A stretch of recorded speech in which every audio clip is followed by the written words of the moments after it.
Bien-aimés dans le Seigneur, bonsoir. Très ravi de vous retrouver encore ce soir dans le cadre de notre programme d'édification sur les thèmes concernant la parole de Dieu, sur les thèmes concernant la vie chrétienne. J'espère que vous allez très bien de là où vous vous trouvez. Que le Seigneur vous bénisse, que la grâce et la paix de Jésus-Christ vous accompagnent. Alors ce soir, nous allons parler de quelque chose de très important. Nous allons entrer dans la vie de l'homme de Dieu, le prophète Biada Pérez, qui a accepté de nous parler de son témoignage, de son appel. Comment est-ce que sa rencontre avec Dieu s'est opérée? À quel âge il va nous raconter tous ces moments forts qui l'ont conduit aujourd'hui à devenir cet homme de Dieu qu'il est, et certainement les perspectives à venir pour l'œuvre du Seigneur. Alors aujourd'hui, comme vous l'avez bien remarqué, je ne suis pas seule. Je suis accompagnée de la sœur David. Sœur David, bonsoir.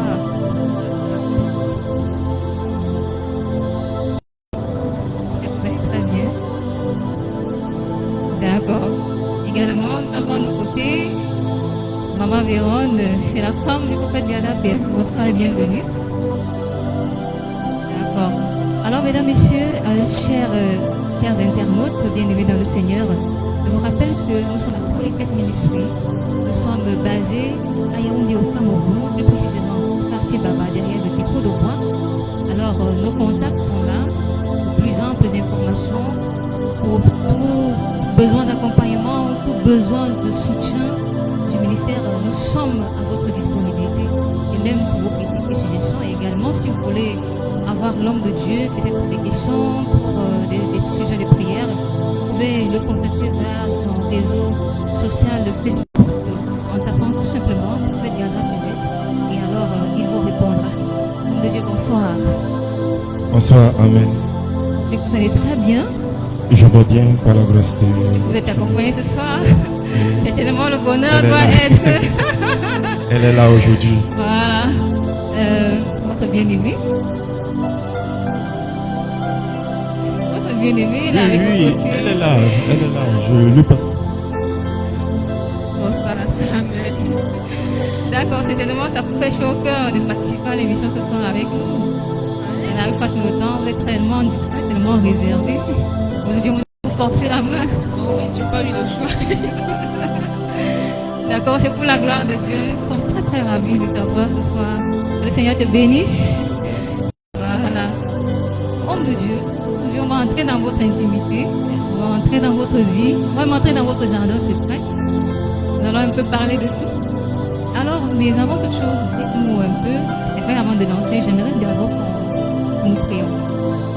Père, que la gloire, l'honneur te soit rendu au nom de Jésus. Merci pour ce moment.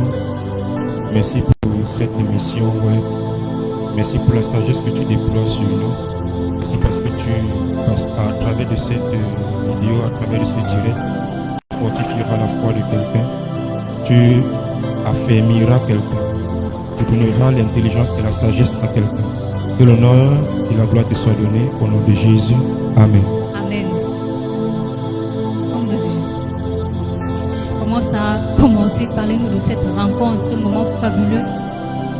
Peut-être pas dans le buisson ardent comme Moïse. Oui. Avec le Seigneur. Quel a été le déclic?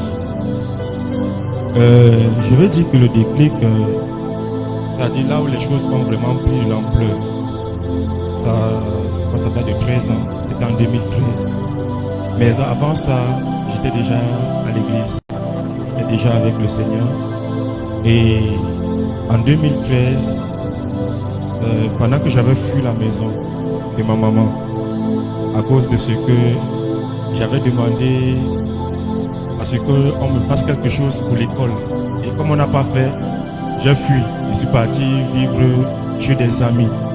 Et quand je fuis comme ça, je pars vivre chez des amis, je commence à faire des activités comme tout homme. Parce que je disais, comme ils n'ont pas fait, moi je vais travailler, je vais faire pour continuer mes études. Et c'est comme ça que quand je commence à travailler, je prends mon premier studio que je louais à 20 000. Dès que je prends le studio, je crois 1 ou 2 mois après, je reçois l'appel du Seigneur. Et c'est comme ça que les choses ont commencé à avancer. Et comment vous avez reçu cet appel? D'accord, comment j'ai reçu l'appel du Seigneur? Qu'est-ce que vous êtes dit? Vous avez refusé d'abord, vous avez essayé de contourner, ou alors tout de suite j'ai pas, contrairement à certains hommes de Dieu, j'ai pas refusé l'appel du Seigneur. J'ai pas aussi tout de suite accepté. Mais c'est une chose que j'avais remarqué dans ma vie, c'est que même avant que l'appel du Seigneur agisse dans ma vie, je me sentais attiré par le service de Dieu. Je me sentais attiré. Je me rappelle quand j'étais encore à la vraie église du regretté l'apôtre Nestor Tokia. C'était en 2005. En 2005, et pendant cette période-là, plusieurs personnes étaient en train de demander le baptême du Saint-Esprit, le baptême dans le Saint-Esprit. Et moi aussi, je demandais. Et pendant que je demandais, je disais, la phrase séductrice que j'utilisais pour convaincre le Seigneur de me baptiser du Saint-Esprit, c'est de lui dire, Seigneur, comment je peux être un pasteur qui ne parle pas en langue. Or, à ce moment-là, j'étais encore tout petit. J'avais, je crois, en 2005, j'avais 13 ans. J'avais 13 ans. Et je disais, comment je peux être pasteur? Oh, il n'y avait rien. Je n'avais pas ce désir qu'un jour je vais me placer devant les gens pour prêcher. Non, je n'avais pas. Mais c'était une parole que je prononçais toujours. Mais est-ce que ce n'est pas parce que vous aviez des modèles dans le synagogue? Déjà, il faut dire qu'à cette époque-là, nous étions dans une église qu'on peut dire casanière. C'est-à-dire nous étions renfermés. Nous ne connaissions pas le dehors. Nous étions dans une église, j'ai été dans cette église-là. C'est le genre d'église où, quand tu n'es pas dans cette église-là, tu es perdu. Donc, nous, l'enseignement qu'on recevait, c'était que ce n'est que là. Ce n'est que là. Il y a encore à cette époque, il n'y avait pas les Android. S'il y en avait, ce n'est pas tout le monde qui avait. Donc, on n'avait pas accès à la télévision. On n'avait pas accès, c'est-à-dire on va regarder les hommes de Dieu, d'autres hommes de Dieu qui prêchent. Non. On ne partait pas dans d'autres assemblées, on était que là. Donc, je n'avais pas de modèle pour dire qu'au jour où je vais être comme lui. Mais ce qui est là, c'est que j'appréciais quand même. J'appréciais l'homme de Dieu. J'appréciais son bras droit qui était toujours son interprète. Et je l'aimais bien. Mais je n'avais jamais dit que je veux être pasteur. Oui. Je veux dire que vous aimez être pasteur. Justement. Mais je ressentais... Déjà, il faut dire que c'est en 2000, alors que j'avais 8 ans, en 2000, que je commence à aller à l'église, on peut dire l'église pentecôtiste. Parce qu'avant mes 8 ans, ma maman m'a mené à l'église catholique. Justement, c'est la question que je voulais poser tout à l'heure. Est-ce que vous êtes né dans une famille chrétienne? Est-ce qu'il y a des personnes dans votre famille qui vous ont impacté au niveau de la foi? Je suis né dans une famille, je ne vais pas dire chrétienne, mais ma famille a été amenée à être chrétienne par le biais de ma grand-mère, ma tante-grand-mère, je ne sais pas appeler comme ça, c'est-à-dire la tante de ma mère. Oui, la tante de ma mère, c'est elle qui avait cru la première. Et c'est derrière elle que toute la famille s'est retrouvée à l'église. Oui. Donc, lorsque nous sommes arrivés en 2000 ici à Yaoundé, on a commencé à persévérer à la vraie église. Là où elle était, c'est là-bas que nous persévérions. Et on a grandi là-bas jusqu'en 2011. Oui, jusqu'en 2011. En 2011, ma maman et moi, nous restions à Ifoulan. Et je me rappelle une fois, un jour, je lui avais dit que je n'irais pas. Parce que là-bas, la vraie église, chaque année, chaque fin d'année, en décembre, il y a des conventions, des réunions conventionnelles. C'est-à-dire que toute l'église se déplace pour aller dans une ville. On se rassemble dans tout un grand camp pour célébrer Dieu ensemble. Et l'année là, je lui dis non, moi je n'irai pas. Et elle me fait donc le chantage en me disant... Et pourquoi qu'est-ce que vous avez motivé à ne pas y aller? Non, parce qu'en fait, il fut un temps, je ne sais pas ce qui était arrivé à ma maman. Je ne sais pas quel problème elle avait à l'église. Elle avait décidé de ne plus partir à l'église. Donc j'étais le seul qui partait. Oui, j'étais le seul qui partait. Mais l'année là, je ne sais pas, je n'ai aucune raison. Je lui avais dit, je ne vais pas partir à la convention. Et c'est là où elle me dit donc, elle me parle en me faisant le chantage. Comme tu ne pars pas à la convention, même à l'église, tu ne pars plus. Donc, comment vous avez réagi? Je lui ai dit sans souci. Et entre-temps, il était déjà dans une autre église. Elle me dit, tu vas venir là-haut je suis. Et effectivement, je l'avais suivi. Mais quand je suis arrivé là-bas, j'ai trouvé tout le contraire de ce que j'ai appris à la vraie église. Et mon esprit n'était pas à l'aise. Je suis quand même resté, j'ai fait quelque chose comme 1 an. Mais après, à cause de l'école, comme je le disais tout à l'heure, à cause de l'école, parce que à l'école, je faisais IT, ou c'était série TI, technologie informatique.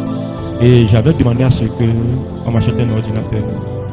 Tellement j'étais très brave. Parce que même le directeur les a appelés pour leur dire qu'il faut acheter l'ordinateur à l'enfant aussi. Et ils ont tout fait, ils ne m'ont pas acheté l'ordinateur. Et moi, ça m'avait énervé. Parce qu'ils ne voulaient pas ou alors il n'y avait pas les moyens. Je ne sais pas, c'est parce qu'ils ne voulaient pas ou bien il n'y avait pas les moyens, mais je savais une chose, c'est que s'ils voulaient, ils allaient acheter. Oui, parce que même à mon papa biologique, on lui avait envoyé la nouvelle du côté de Douala, ce qui m'avait même encore plus énervé. C'est-à-dire, ce qui a fait que je me recroqueville sur moi-même. C'est que j'entends ce que mon papa dit, que depuis qu'il est né, il n'a jamais entendu que dans une école, on demande l'ordinateur. Que comment son fils veut l'escroquer. Et c'est quand j'ai entendu ça, ça m'a révolté, ça m'a énervé. Et j'ai fui. Donc vous étiez un génie, vous voulez aller. Oui, je voulais aller tellement loin. Et je n'étais pas le seul. En fait, moi, je ne le disais même pas. Mais c'est mes enseignants qui le disaient, et y compris, en ce moment, nous étions déjà ici à Fougerolles. Et ma maman habitait derrière le ministre actuel qui est là. Et j'ai fréquenté dans une école juste ici à la montée, Tradex. Donc, parlez-nous un peu de votre enfance. Parlez-nous un peu de votre enfance parce que vous parlez beaucoup avant qu'on revienne sur... Vous parlez beaucoup, oui, vous parlez beaucoup de... Avant qu'on revienne sur le ministère. Vous parlez beaucoup de réservation, vous parlez beaucoup de fermeture. D'accord. Comment vous avez grandi dans quel environnement? Déjà, il faut dire, avant, s'il faut commencer au début du commencement, dans mon acte, on me dit, et c'est ce que ma mère me dit, que je suis né le 18 avril. Un 18 avril, c'était un samedi 29, selon ce que ma maman m'a dit, en 1992. 1992, je suis né en principe, je sais que je suis né à Douala. Mais dans mon acte, c'est écrit Mona Télé. Et en passant, je n'ai jamais mis mes pieds à Mona Télé, jusqu'à aujourd'hui. Mais je sais que je suis né à Douala. Je suis né à Douala, j'ai fréquenté à Douala. J'ai fait une partie à Douala, l'école publique. Et à un moment donné, je me suis retrouvé à l'Est avec ma maman. Parce que, selon ce que ma maman m'avait raconté, avant même que je ne... Oui, dès ma naissance même, à ma naissance, ma mère s'était séparée d'avec mon père. Et elle s'est reliée avec un autre homme. Et c'est jusqu'à l'âge de 14 ans, je savais que c'est cet homme-là qui était mon père. Alors que c'était pas lui mon père. Donc j'ai connu mon père à l'âge de 14 ans. Du côté de Douala. Lui, mon papa biologique, je l'ai connu à l'âge de 14 ans. Et donc on se retrouve comme ça à l'Est. On a fait Dimako, on a fait Mbang. Et je me rappelle encore de ces noms-là, même comme j'étais encore tout petit. J'ai fréquenté aussi là-bas. Mais mon enfance, et en passant, je suis fils unique entre mon père et ma mère. Oui.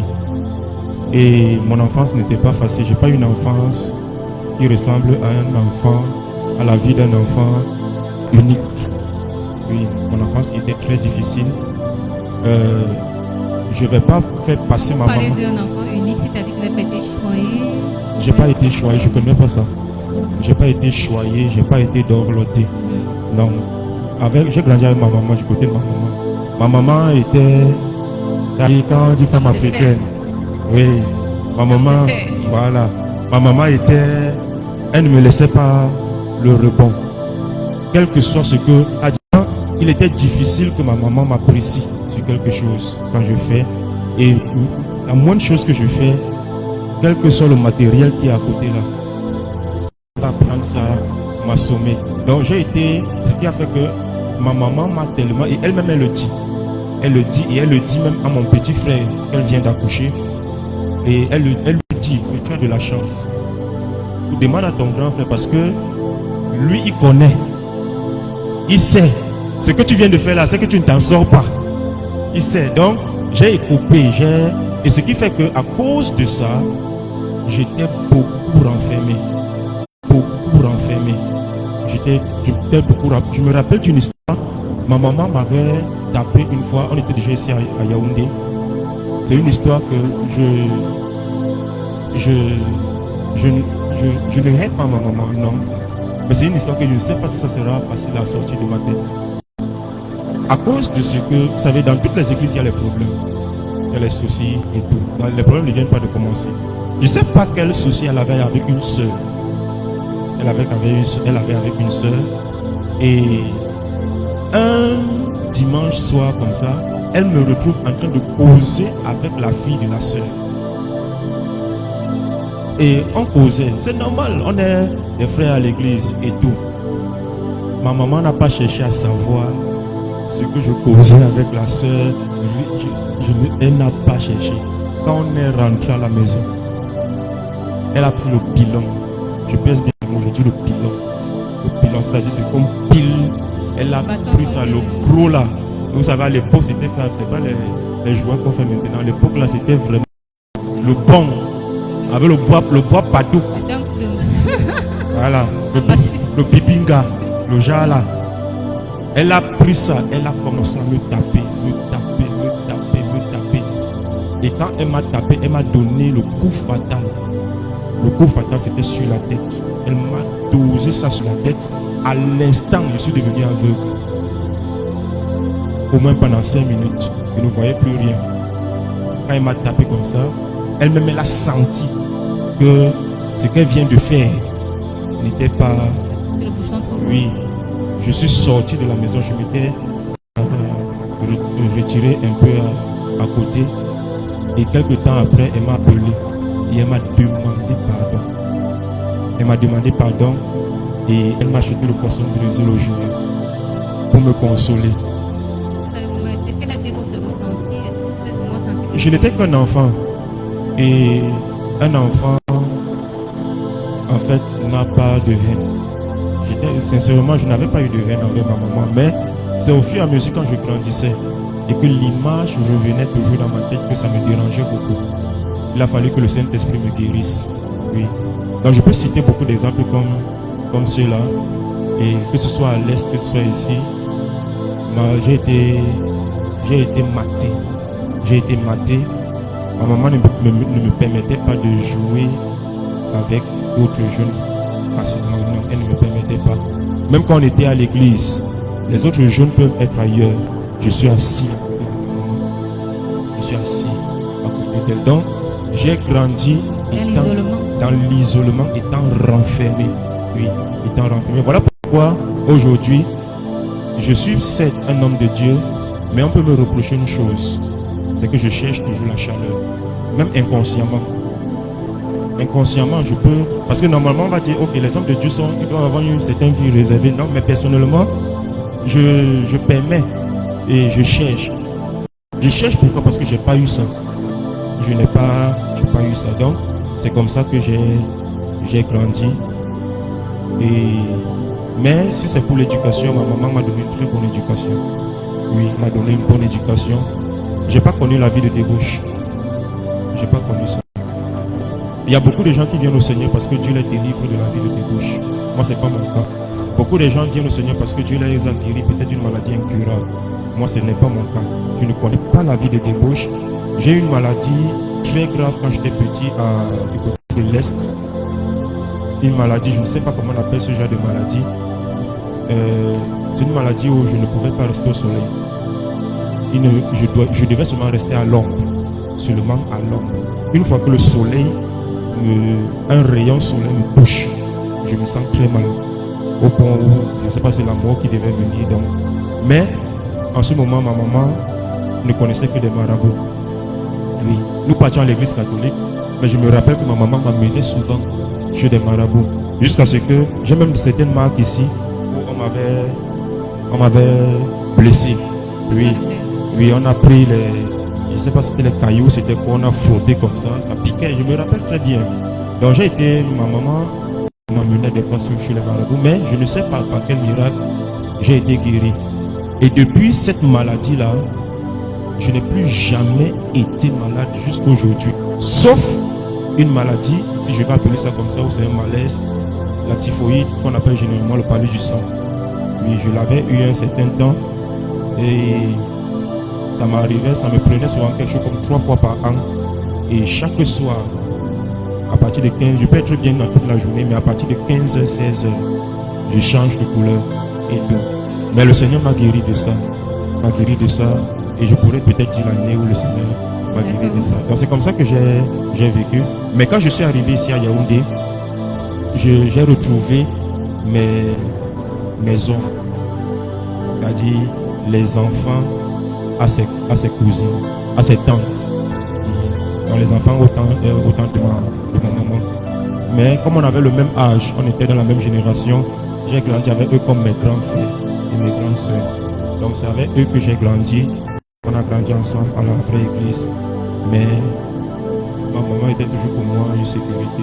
C'est-à-dire un gardien, un garde-fou, oui, toujours.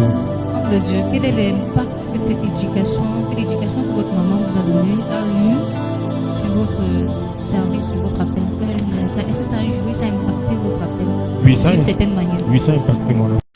Ça a impacté mon appel et je crois que le Seigneur l'avait fait à cause de l'appel qu'il savait qu'il y avait dans ma vie. Le Seigneur m'a appelé au ministère prophétique. Et généralement, les prophètes sont des gens réservés. C'est déjà un signe. Donc, et non seulement ça aussi, il y a une chose que j'ai remarqué et que j'apprécie personnellement dans ma vie et que ma maman apprécie aussi. Je peux rester 10 ans, 1000 ans quelque part. Ma maman ne va jamais entendre que j'ai eu un problème. Je peux rester 10 ans, 1000 ans avec quelqu'un. S'il y a un problème, c'est la personne qui a soulevé le problème. Même si tu m'énerves, moi je ne vais jamais te dire. Même si tu me déranges, je ne vais pas te dire. Je vais te dire, j'ai appris. Je ne sais pas comment j'ai appris ça, mais j'ai appris à supporter. Je peux vivre avec toi, on n'a pas de problème. On n'a pas. C'est pas que tu ne fais pas les choses qui m'énervent, tu fais, mais on n'aura pas de problème. Pourquoi? Parce que je ne serai pas le premier à te dire que ça ne va pas. Je vais supporter jusqu'à la table. C'est un caractère que je crois à cause de cette façon de grandir que j'ai eue.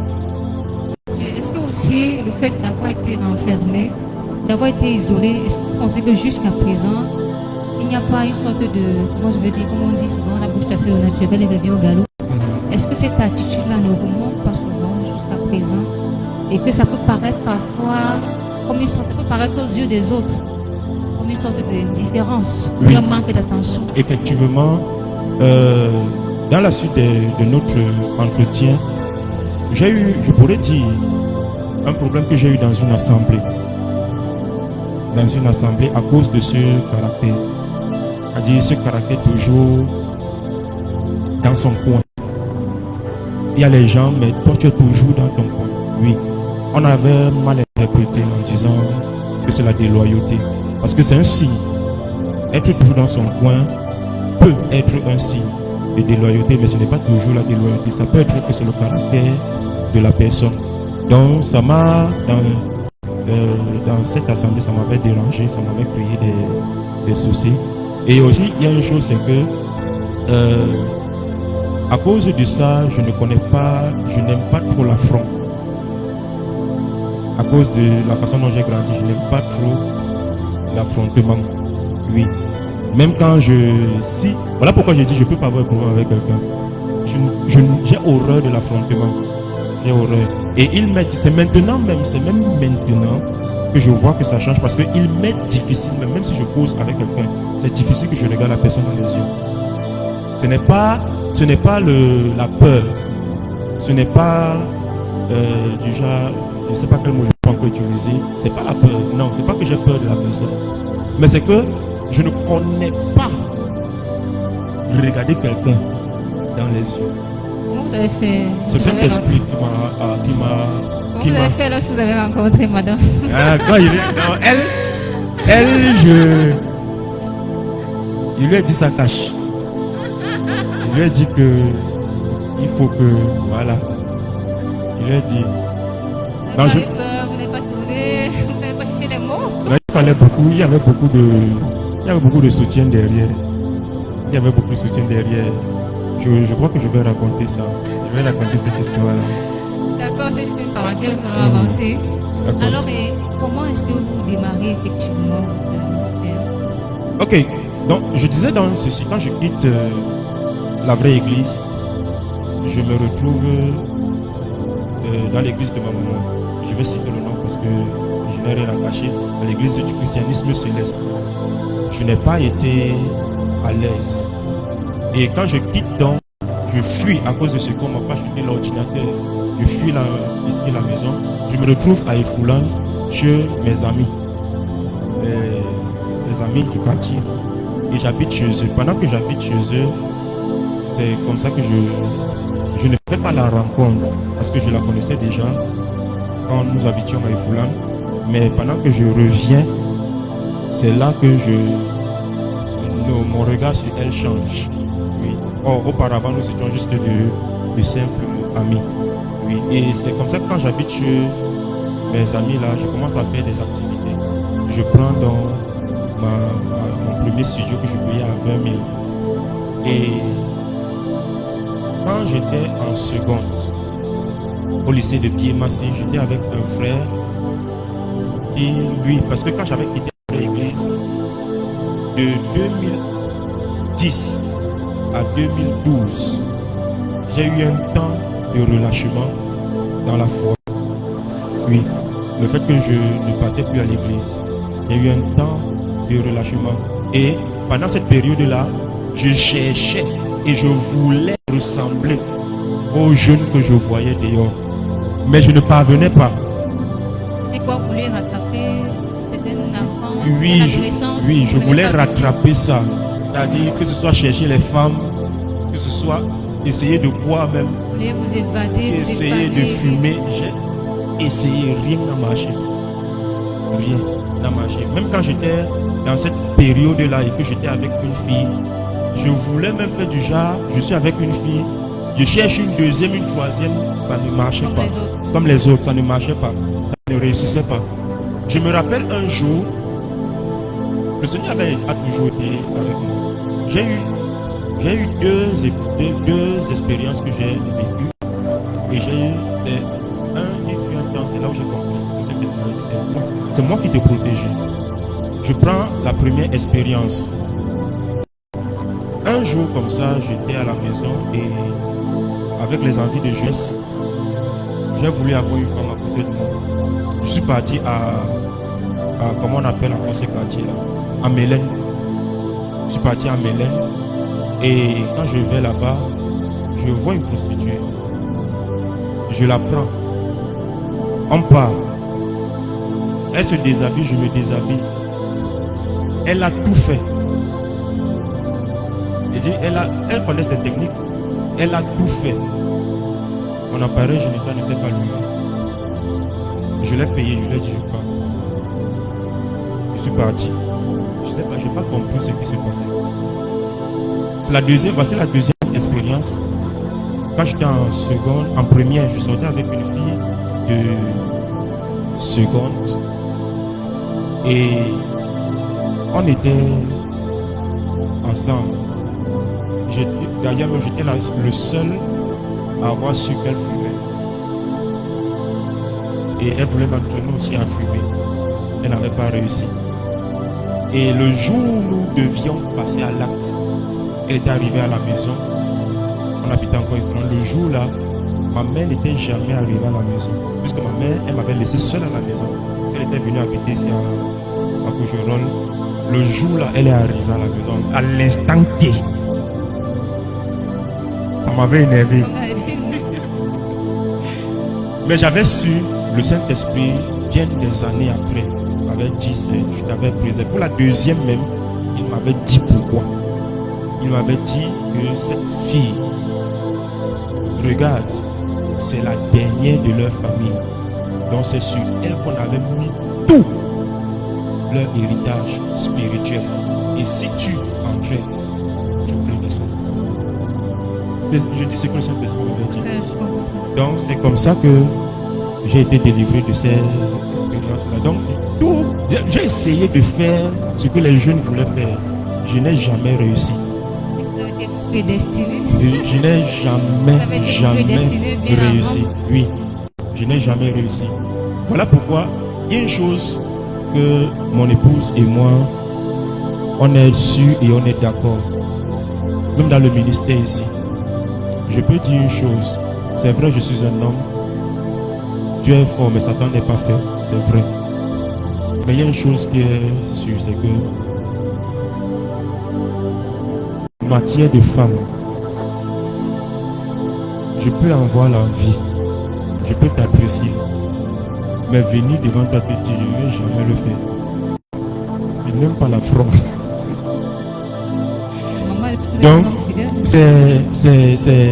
c'est ça à cause de toutes ces choses-là.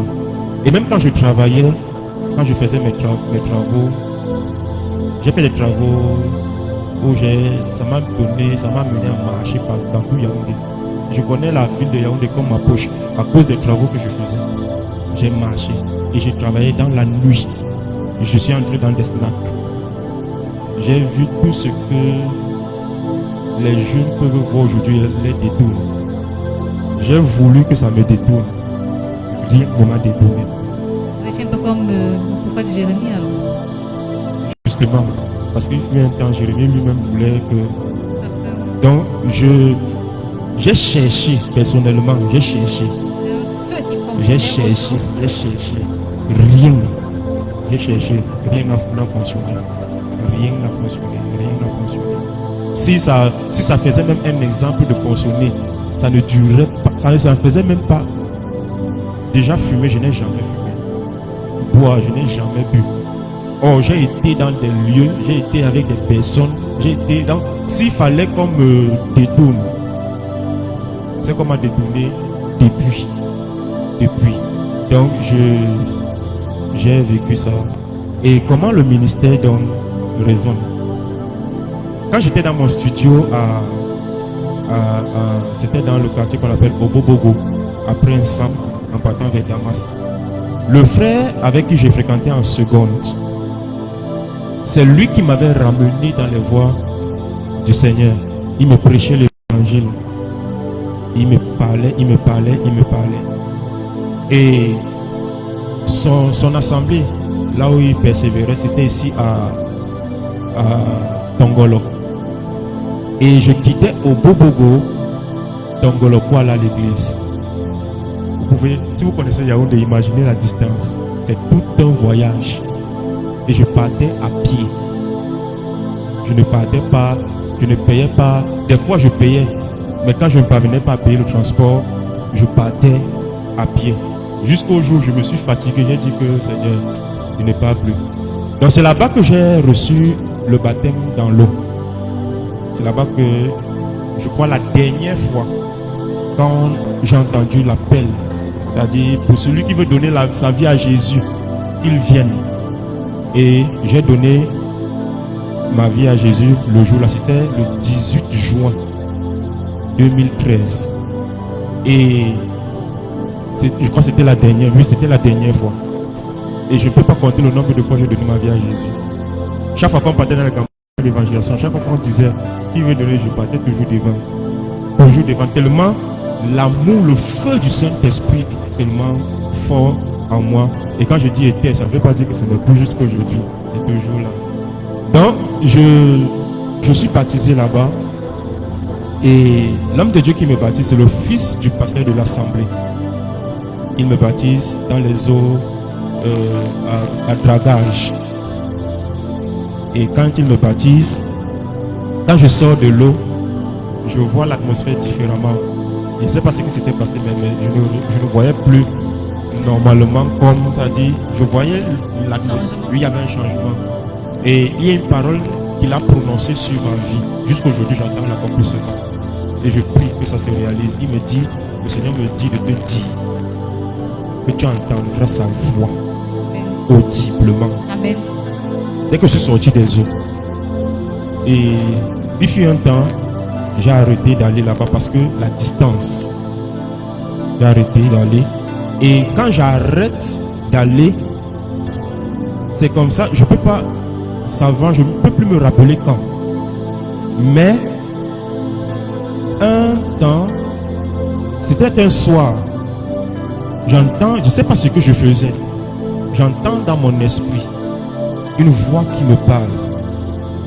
Et elle me dit ceci, que plusieurs m'ont abandonné pour commencer à marcher